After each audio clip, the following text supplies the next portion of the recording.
हिरन और शेर की रफ्तार में जमीन आसमान का फर्क है। हिरन जबकि शेर से काफी तेज दौड़ता है लेकिन फिर भी वो शेर का शिकार हो जाता है। आखिर क्यों? अस्सलाम वालेकुम, welcome to expose the reality. हिरन की रफ्तार 90 किलोमीटर फी घंटा जबकि शेर की रफ्तार 58 किलोमीटर फी घंटा है। हिरन फिर भी शिकार हो जाता है। कभी आपने सोचा है कि रफ्तार में इतने बड़े फर्क के बावजूद हिरन अक्सर शेर का शिकार क्यों बन जाता है? शेर कैसे हिरन तक पहुंचने में कामयाब हो जाता है? दरअसल होता यूं है दोस्तों कि जब शेर हरन पर अटैक करने के लिए दौड़ता है तो हरन उसे देखकर डर जाता है और वो अपने आप को कमजोर और नातवां जानकर ये यकीन करने लग जाता है कि शेर अब उसे किसी हालत में जिंदा छोड़ने वाला नहीं है और वो जान बचाने की गर्ज से भागने लगता है। दौड़ते दौड़ते खौफ की वजह से पीछे बार बार मुड़कर देखने लगता है कि कहीं शेर मुझ तक पहुंच तो नहीं गया। यही खौफ और डर हिरन पर असर अंदाज होता है और शेर थोड़ी सी कोशिश के बाद बिलाखिर उसे दबोच लेता है और अपना शिकार बना लेता है।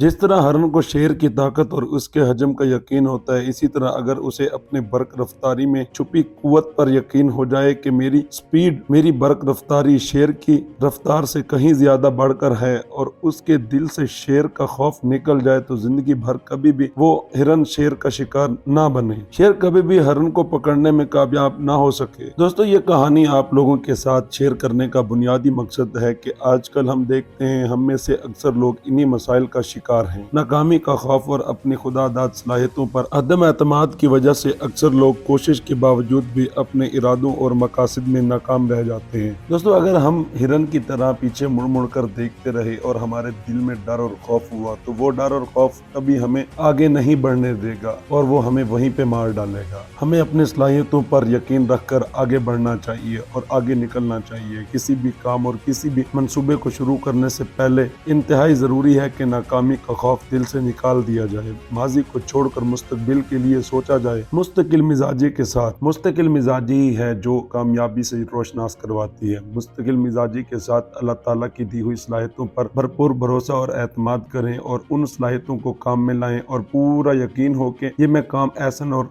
बेहतरीन तरीके से सर अंजाम दे सकता हूँ। तो जब आप नाकामी का खौफ दिल से निकाल लेंगे और भरपूर भरोसे और एतमाद के साथ किसी भी काम को शुरू करेंगे तो फिर कामयाबी जरूर आपके कदम चूमेगी। आप किसी भी मुश्किल से मुश्किल मुहिम को कामयाबी और आसानी के साथ सर कर सकेंगे। हमेशा एक बात याद रखें, कामयाबी के लिए अपने अल्लाह ताला पर कामिल भरोसा, उसकी दी हुई सलाहियतों के मुस्बत इस्तेमाल के साथ साथ कुव्वत बाजू पर भरोसा, एतमाद और नाकामी का खौफ दिल से निकालना इंतहाई जरूरी है। इसके बगैर कामयाबी एक मुश्किल अमल है। मजीद ऐसी वीडियोस देखने के लिए देखते रहें एक्सपोज द रियलिटी। शुक्रिया।